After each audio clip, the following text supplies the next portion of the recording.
Gracias, buenos días, gracias por el tiempo. Ya lo decía Julio, este expediente de actualización fue ingresado al Ministerio de Ambiente y Recursos Naturales en el año 2021. Durante todo este tiempo del 2021 hasta el 9 de enero de 2024, el expediente estuvo en la Dirección de Gestión Ambiental sin movimiento. Es curiosamente y sospechoso es que sea resuelto cabalmente el 9 de enero del 2024, a 5 días de que el gobierno anterior, el gobierno de Yamatei, entregara el cargo. Finalmente resolvieron este expediente. Lo que también causó dudas es relacionado, por ejemplo, con los estudios técnicos o las resoluciones técnicas del 13 de diciembre del 2023, donde finalmente aparecen incluso las siglas de trabajadores o ex trabajadores del Ministerio de Ambiente y Recursos Naturales. Aparecen todavía las siglas de algunos gestores ambientales que desde septiembre del 2023 ya no laboraban para el Ministerio de Ambiente. Entonces, ¿cómo es que ellos iban a resolver un expediente o iban a dar una opinión favorable el 13 de diciembre del 2023? Luego de eso nos apersonamos ya a la Dirección de Gestión Ambiental, donde incluso las denuncias que nosotros hemos presentado en el Ministerio Público es de que se le debe de practicar la prueba grafológica a las firmas que aparecen dentro de este expediente, dado que podrían haber algunos indicios de falsedad en estas firmas que fueron consignadas el 13 de diciembre del 2023 por parte de los asesores ambientales que supuestamente dictaminaron a favor de que el proyecto Cerro Blanco debía de estar y debería de entrar. Es cuando se da la resolución 008-2024 de la Dirección de Gestión Ambiental, esto aprobado por el arquitecto Diego Armando Junior López Castillo, donde resuelve aprobar dicha aprobación de ampliación. Pero en este sentido aparece la resolución número 008-2024, pero irónicamente en el libro de control de resoluciones que tiene el Ministerio de Ambiente, este número de resolución correspondía a otro proyecto, a un tema de láminas, el Cóndor, si no mal me recuerdo, correspondía ese expediente.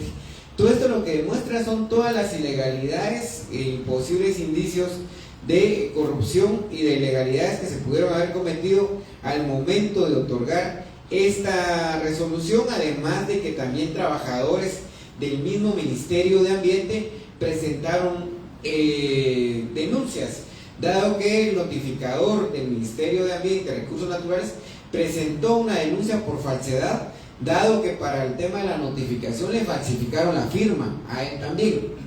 Entonces aquí hubo una serie de posibles ilegalidades que están siendo investigadas hoy por el Ministerio Público, dado que nosotros presentamos denuncia ya en contra del señor Diego Armando el 7 de marzo de este año por todas las ilegalidades que pudieron haberse cometido. De todo esto que estamos presentando tuvo conocimiento la anterior ministra de Ambiente y Recursos Naturales, la ex ministra María Iturbide. No entendemos cuál fue la razón que a ella la detuvo de dar marcha atrás a esa resolución, como lo hizo la actual ministra de Ambiente, que tenemos que reconocer, la ministra Patricia Orantes. La ministra Patricia Orantes da marcha atrás a esa resolución bajo los mismos criterios y argumentos que ya se le habían presentado a la anterior ministra de Ambiente y Recursos Naturales, que incluso en Semana Santa estaba haciendo algunas publicaciones defendiendo el tema de la resolución. Y eso es preocupante, dado de que había una alta funcionaria a la cual se le había evidenciado desde el 18 de enero del 2024 la serie de ilegalidades que habían dentro de este expediente, y la anterior ministra, en lugar de entrar a determinar si era cierto o no, a lo que procede es a defender esa actualización. Tenemos que reconocer el papel que ha estado jugando el viceministro Rodas de Ambiente, relacionado con haber presentado 2 denuncias también por esta serie de situaciones que hemos presentado, que incluso él lo que nos decía en informes es de que desaparecieron 800 folios originales del expediente de actualización. Imagínense eso, hasta documentos originales desaparecieron en este sentido, y casualmente muchos de los folios de ese expediente correspondían a dictámenes técnicos de especialistas.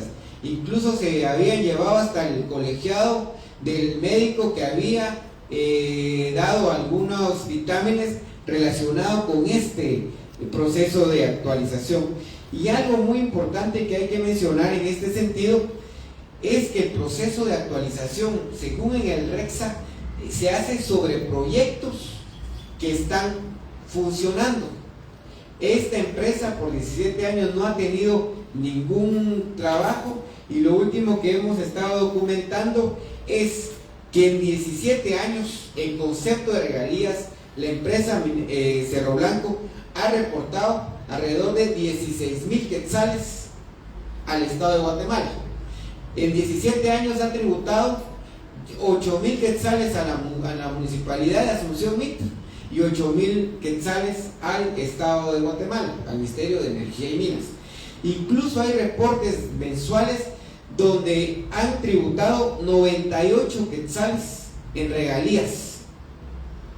Y eso lo han hecho únicamente para mantener la vigencia de ese proyecto, para que el Ministerio de Energía y Minas no iniciara un proceso de caducidad como lo marca la ley de minería actualmente. Han habido reportes de regalías de 180, de 98, y en algunos años han reportado 0 quetzales en concepto de regalías, para tener en los 17 años en concepto de regalías 16,000 quetzales. ¿Dónde está la funcionalidad del proyecto? ¿Dónde está realmente el tema del desarrollo de este proyecto? Aquí lo que habría que hacer, y hemos solicitado a través de las reuniones de trabajo que hemos convocado al Ministerio de Energía y Minas, que ahora lo que le corresponde a ellos es iniciar el proceso de caducidad de dicho proyecto, que es lo que manda la ley. Incluso debería investigarse a todos aquellos exdirectores de minería, ex viceministros que tienen relación con el tema de minería, para que sean investigados del por qué no iniciaron el proceso de caducidad como correspondía y como marca la ley. Aquí lo que ha habido es una serie de falsedades al momento de los reportes de extracción que se han dado y que han llevado a esos montos ridículos para el país. Que a una municipalidad le digan que en 17 años le tributaron 8,000 quetzales en concepto de regalías, eso es una ofensa para el municipio. Y que el Estado de Guatemala tenga reportados 8,000 quetzales, también eso es una ofensa para el país. Pero con todo y esto, es lamentable la situación en la que han mantenido este proyecto.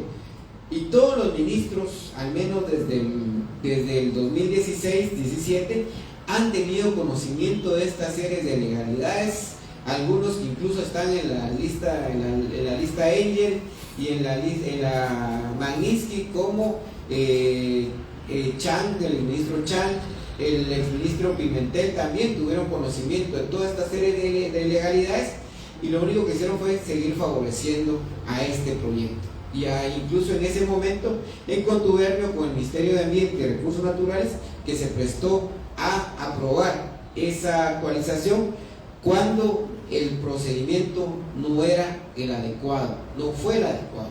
Lo que hizo el Ministerio de Ambiente y Recursos Naturales, uno, fue lo correcto; dos, es lo que el proceso y el procedimiento establece. No es que hayan hecho algo ilegal, no es que ahora la empresa venga y se rasgue las vestiduras indicando que se les violentó derechos, cuando eso no fue así.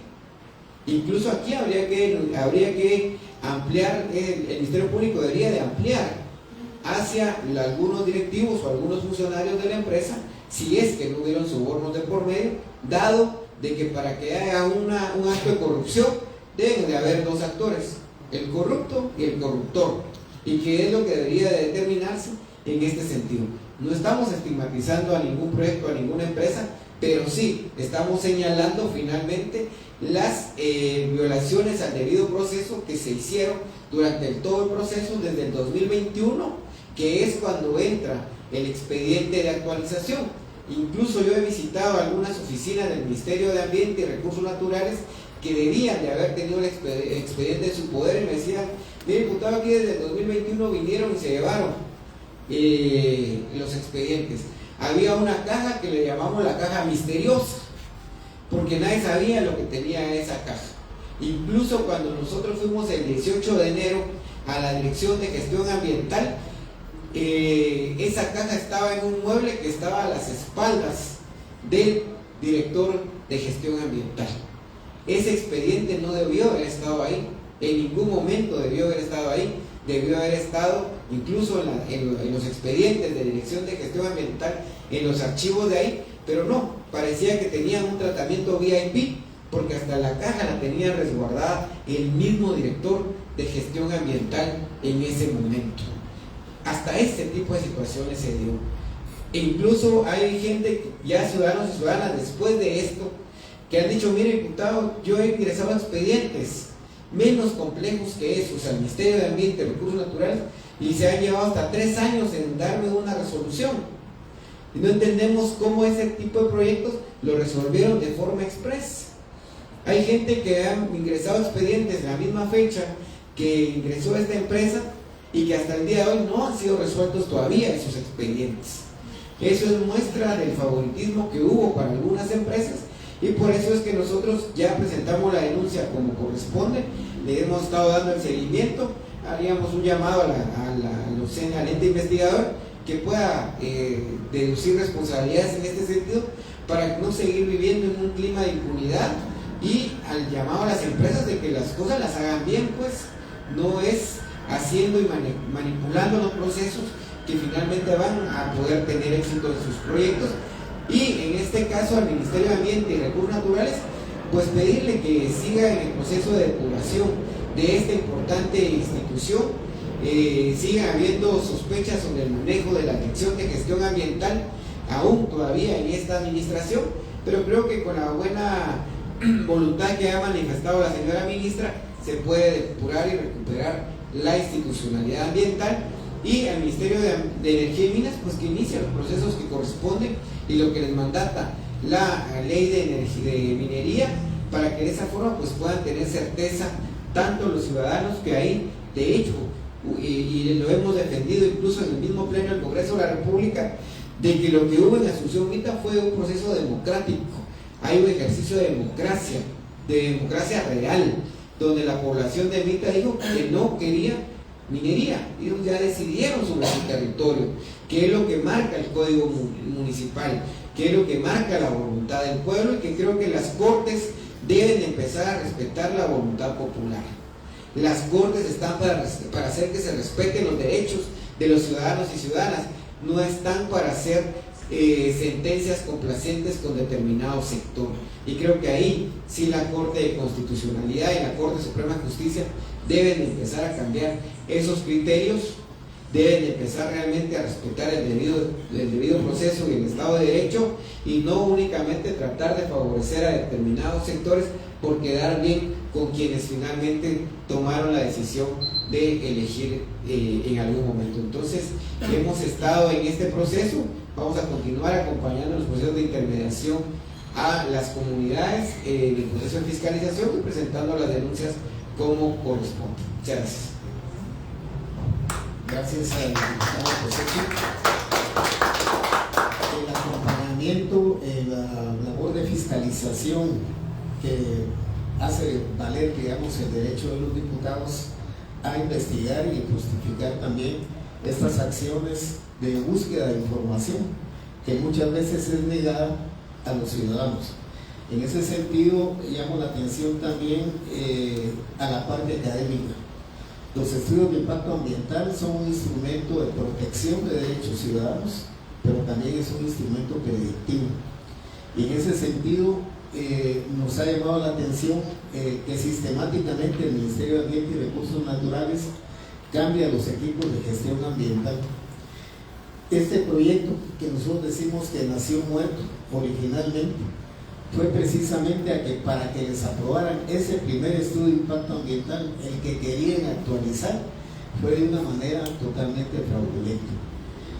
Ese instrumento fue rechazado 2 veces por un equipo de gestión ambiental decente, profesional, académico, que dijo no a la imposición de un estudio que tenía insuficiencias de información y que aseguraba que no iba a haber daño ambiental. A este equipo lo castigaron y fue despedido o reinstalado en otro lugar, pero desarmado sistemáticamente para que colocaran un nuevo equipo que inmediatamente les aprobó el estudio que habían presentado, que había sido rechazado, con el beneficio de hacerlo de manera fragmentada. O sea que este estudio de impacto ambiental no permite visibilizar los impactos integrales a futuro. Es por eso pues también que han negado los aportes académicos que han venido de expertos en la materia. Hablo del ingeniero Ross Robinson, que vino a hacer un estudio detallado del estudio de impacto ambiental, donde señalaba claramente esas deficiencias. Hablo también de la licenciada máster hidróloga Dina Larios de El Salvador, que hizo un análisis precisamente de las falencias que había sobre el conocimiento de las aguas geotermales en la frontera de Guatemala y El Salvador. Eso no fue tomado en cuenta y el resultado fue que en 16 años nunca pudieron operar. Y no nos explicamos, como dice el diputado, cómo es posible que esta licencia ambiental siga vigente y que la licencia de explotación no haya sido cancelada. Por esa razón llamamos también sobre la observación de que esta resolución que emitieron los supuestos técnicos, que al parecer les falsificaron las firmas, no tomaron en cuenta una última observación de un experto en el manejo de relaves filtrados de mina. El doctor Steven Emmerman hizo un estudio detallado y que de aprobarse esta propuesta que hacían de actualización era un acto criminal porque ponía en alto riesgo a toda una aldea. Ese mal manejo de relaves filtrados ha sido una característica recientemente más estudiada, ha causado desastres en Brasil, en Chile, y aquí en Guatemala pretendían dejar una pila de relaves de más de 175 metros de altura. Increíble, sabiendo que Guatemala es de los 10 países más afectados en materia de efectos del cambio climático, y eso literalmente era un acto criminal haber aprobado esa resolución. Por esa razón, pues vamos a dar parte a la lectura del comunicado. Está Octavio Gasparico, que es presidente de la Convergencia Democrática, asociación civil que funciona ahí en Asunción Mita, miembro de la Resistencia Miteca, y una persona que incluso interpuso un amparo en contra de la mina y que fue desestimado inmediatamente por la Corte de Constitucionalidad, aduciendo de que no se había agotado el proceso legal por la vía ordinaria. Es increíble, pero esta misma CC ataca las consultas, manipuló el convenio 169 y últimamente intentó desestimar y deslegitimar la consulta de MITA, cosa que no lograron. Tienen una sentencia tan espuria que es totalmente ilegal. Entonces doy paso a la lectura del comunicado. Los compañeros se van a turnar en la lectura. Bien, buenos días. Entonces, en nombre del pueblo de Asunción Mita y como Resistencia Miteca, vamos a dar lectura al siguiente comunicado que establece lo siguiente. El Comité Ambientalista Laudato Si, Convergencia Democrática, Colectivo Madre Selva, JPIC Franciscana, ACAFREMIN, Alianza Centroamericana frente a la Minería, CNR, Convergencia Nacional de Resistencia, vecinos y vecinas de Asunción Mita, Jutiapa y JPIC Confregua, expresamos: después de 17 años de resistencia en contra de la imposición del proyecto minero Cerro Blanco en Asunción Mita, Jutiapa, finalmente, el 14 de junio de 2024, se devela la corrupción institucional que ha permitido la violación continuada de los derechos humanos y constitucionales de los vecinos y vecinas de Asunción Mita, para otorgar privilegios a las empresas delincuentes Entre Mares S.A., Goldcorp, Bluestone Resources, Elevar Resources.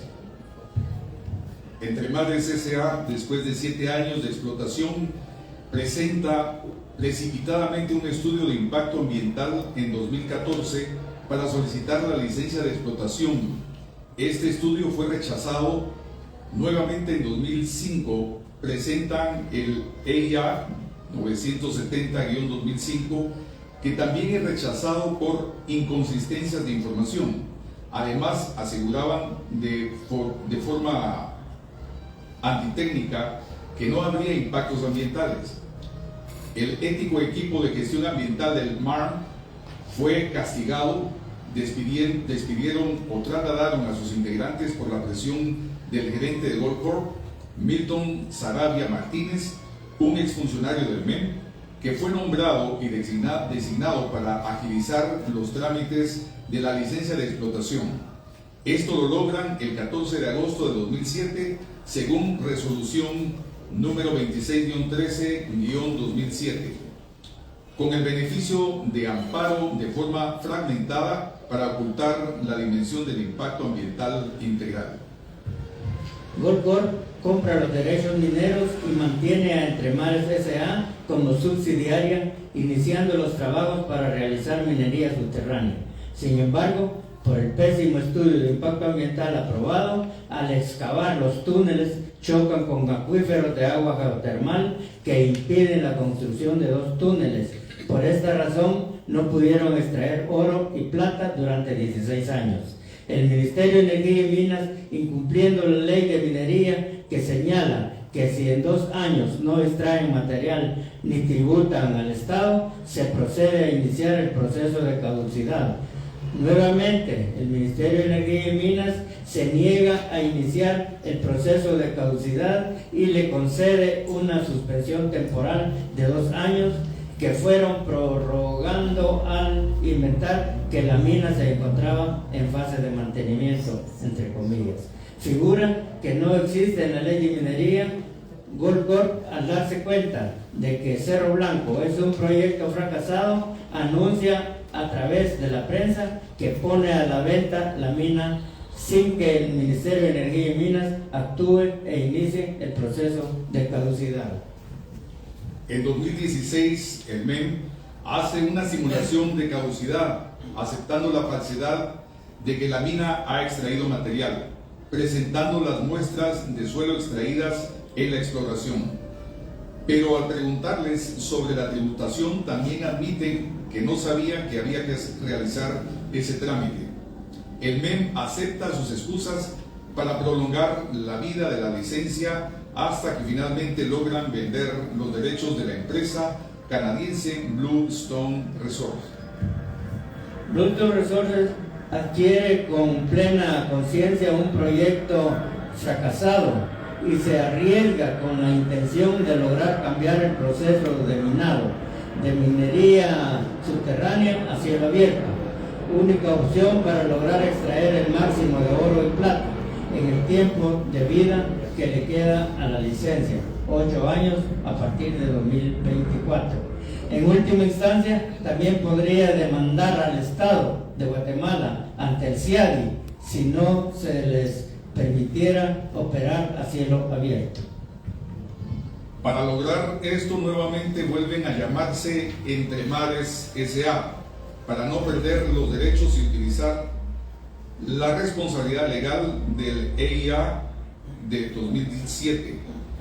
Entonces, por arte de magia, el MARM emite el Acuerdo Gubernativo 317-2019, que permite, entre otras cosas, la actualización de los estudios de impacto ambiental, permitiendo así la oportunidad a Bluestone que cambie el nombre a Eleva Resource para presentar una actualización del EIA 2007, fracasado, entre paréntesis, con la novedad de que bajo esta figura la empresa pretendía cambiar la modalidad de minería subterránea a cielo abierto, actualizando un proyecto fracasado. Durante 16 años, los vecinos organizados en la resistencia mixteca hemos actuado de manera legal, pacífica y no violenta en defensa de nuestros derechos. Acudimos a la Corte de Constitucionalidad por la vía de amparo y se nos negó. Acudimos al Ministerio de Energía y Minas a exigirle el cumplimiento de la ley de minería y se negaron sistemáticamente. Acudimos al Ministerio de Ambiente y Recursos Naturales a exigirle el cumplimiento de la normativa ambiental y se escudaron en el Acuerdo Gubernativo 317 de 2019, aprovecharon la pandemia para darle tiempo a la minera a cambiarse de nombre y presentar su actualización a espaldas del pueblo de Asunción Mita. La resistencia miteca, en defensa de su derecho a la consulta, se organizó para la realización de una consulta de vecinos en base al Código Municipal vigente. Siguiendo las regulaciones establecidas, se logró recolectar más de 3.000 firmas que excedieron el requisito para respaldar la petición, por lo que el Consejo, actuando conforme a lo establecido en los artículos 60 al 66 del Código Municipal, conformó una comisión de apoyo a la consulta y se procedió a regularla, convocarla y ejecutarla. Los resultados fueron contundentes. El pueblo dijo no a la minería metálica en el municipio. Esta consulta ha sido acatada por jueces y magistrados que, a la luz de sus acciones, se posicionan al servicio de los intereses empresariales. A pesar de sentencias espurias, no lograron deslegitimar ilegalmente, está vigente. Por tanto, exigimos: 1. Al presidente Bernardo Arévalo a actuar firmemente contra la corrupción enquistada en las instituciones del Estado, a efecto de que estas funciones en defensa del interés social y en protección de los bienes comunes, instándolo a que de manera urgente se proceda a realizar una evaluación ambiental estratégica de país que permita un ordenamiento territorial que imponga límites al saqueo de nuestros recursos y garantice el patrimonio natural para las futuras generaciones. Lo instamos a ratificar el Acuerdo de Escazú en defensa de los defensores y defensoras de derecho. Al Ministerio de Ambiente y Recursos Naturales, realizar una auditoría integral a fondo de los procedimientos anómalos, mediante los cuales de influencias para obtener privilegios a costa del ambiente y los derechos del pueblo de Asunción Mita. Que los empleados y funcionarios públicos involucrados en la comisión de delitos de falsedad material e ideológica y usurpación para lograr la supuesta aprobación de la actualización del estudio de impacto ambiental de Cerro Blanco sean investigados y sometidos a proceso para erradicar la impunidad ambiental en el país. Al Ministerio de Energía y Minas, en cumplimiento de la Ley de Minería, iniciar el proceso de caducidad al proyecto minero Cerro Blanco ante el incumplimiento de la Ley de Minería y el procedimiento fraudulento de mantener la licencia de explotación vigente por estar en fase de mantenimiento. Entre comillas. Exigimos la restitución del derecho de acceso a la información y la consulta libre, previa e informada. Y llamamos a las comunidades y pueblos afectados por la minería a observar y denunciar el comportamiento del Poder Judicial, Corte Suprema de Justicia y Corte de Constitucionalidad, que ha instrumentalizado la ley para atacar los derechos de los ciudadanos y restringir el derecho a defender derechos a través de sentencias a favor de los intereses de las empresas. En Guatemala, las Cortes incumplen, niegan y vulneran el derecho a la consulta, manipulando el convenio 169 de la OIT y la consulta en base al Código Municipal. A las resistencias y movimientos sociales de la región centroamericana, a continuar la lucha en contra de la minería metálica en defensa del agua, la vida, la biodiversidad, el territorio y los bienes naturales en resguardo del patrimonio de las futuras generaciones. Impunidad ambiental nunca más. Empresas mineras fuera de nuestras fronteras. Viva el soberano pueblo de Asunción Mita. Guatemala, 3 de julio de 2024. Muchas gracias. Tienen la palabra los compañeros periodistas si quieren hacer o pedir alguna aclaración o sobre un tema en específico que ustedes consideren que debe ser aclarado. Tiene la palabra el público. La municipalidad de Asunción Mita, ¿cómo está actuando en este momento con relación a este tema? Bueno, hace 2 semanas tuvimos una reunión con el Consejo Municipal en pleno y ratificaron su decisión de mantener el apoyo hacia el pueblo de Asunción Mita a quien se debe y no otorgar licencias de construcción. ¿Cómo se encuentra actualmente la población de Asunción Mita ante el sentido de salud? ¿Cómo ha sido que la minería ha involucrado en este tema? ¿Han habido enfermedades? ¿Cómo ha estado este tema de la salud en la población? Bueno, la cuestión es de que en tanto no entra en operación, no se puede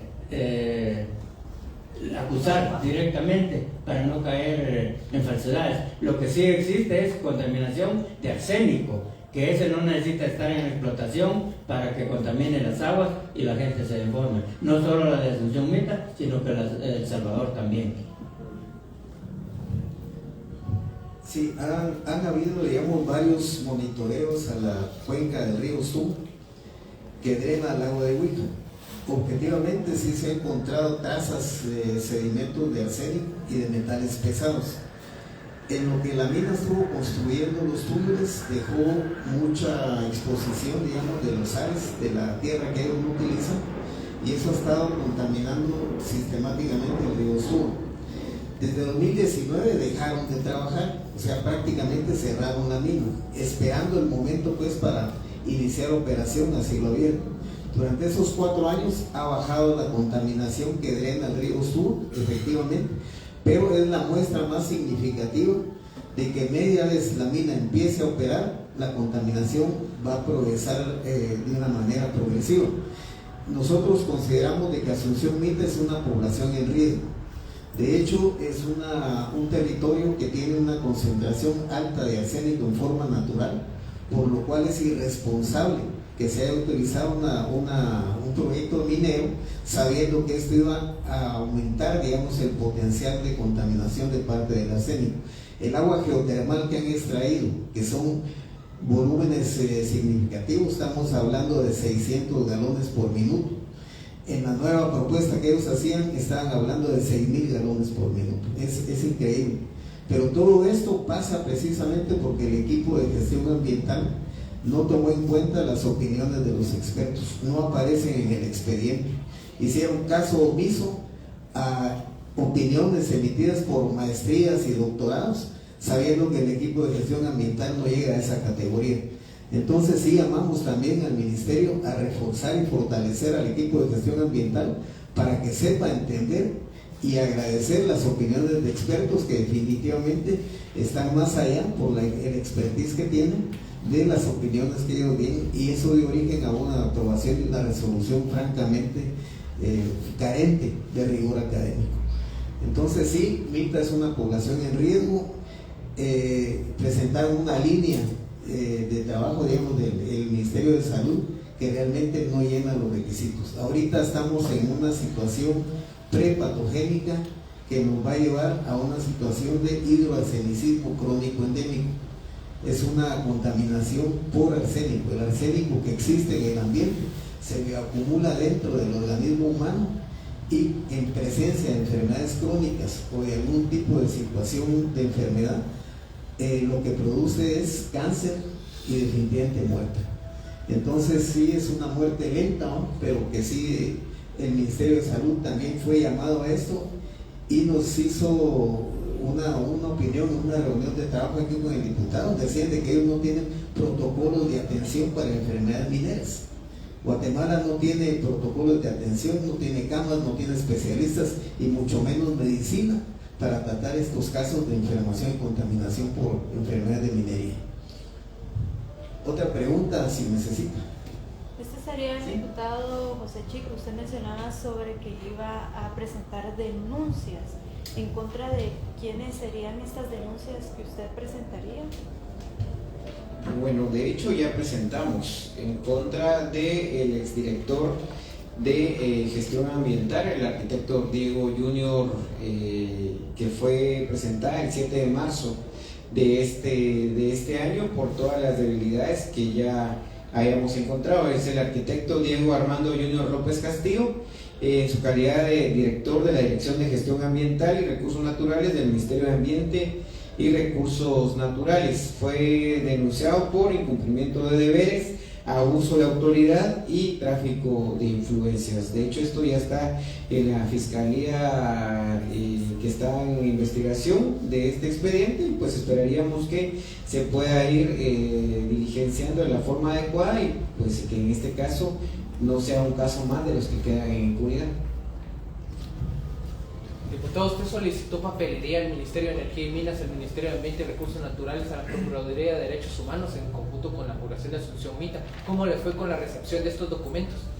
Bueno, de hecho es parte de lo que hemos estado documentando actualmente, es de donde hemos sacado el tema de los ingresos, por ejemplo, en el tema de regalías, son datos que tiene el mismo Ministerio de Energía y Minas. Todo esto del expediente y las posibles ilegalidades es lo que hemos ido documentando a partir de la información que hemos tenido acceso por parte del Ministerio de Ambiente y Recursos Naturales. Y pues la Procuraduría de Derechos Humanos lo que le hemos pedido es de que ya tiene que tomar partido en este sentido, y sobre todo el tema de velar por el cumplimiento de los derechos humanos en este país.